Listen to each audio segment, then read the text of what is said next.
Hello, and welcome to the August market update from Commonwealth Financial Network. My name is Brad McMillan. I'm Commonwealth's Chief Investment Officer. July was a great month pretty much across the board. U.S. markets were up, the Dow, the S&P, even the Nasdaq, which got whacked a bit at the end of the month, but still managed to pull out a pretty good gain at over 2%. International markets also did well. Both developed and emerging markets bounced back. They had a terrible month last month, but they bounced back, not in a big way, but certainly in a solid and convincing way.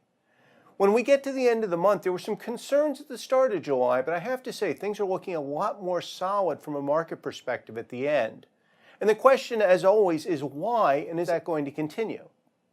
Well, the good news is the reason markets did so well was we got very, very solid economic data during July. Second quarter growth here in the U.S. came in at the highest level since 2014, over 4%. That's almost double the first quarter's growth level, which was also revised up. So from an economic perspective, big picture, things are actually quite solid and seem to be getting better. When you dig into the details, the news is pretty good as well. We saw strong job growth during the quarter, and that job growth meant a couple of things. First of all, it meant that companies were confident enough to hire, that they were doing enough business that they needed to hire people. Second of all, adding jobs means people are making more money. There's more money in the economy. We actually saw people moving back into the labor force in July because things were so much better. So we have confidence on the business side. We have confidence on the consumer side. And all of that translated into faster spending growth from consumers. It translated into continued business investment. And on top of that, the federal government also ticked up its spending. So this was a very broad-based increase in growth. Now, there were some concerns about this. One of the big ones is that we saw a surge in exports, but that was largely because the Chinese bought a bunch of soybeans ahead of the tariffs. Now, that's a good thing in the short term, but it might get reversed going forward. So we might see a bit slower growth in the back half of the year, but nonetheless, where we are right now economically is a good place. And in fact, when you look at the corporate results so far, they're saying exactly the same thing. We're seeing almost 3/4 of companies reporting higher sales than expected.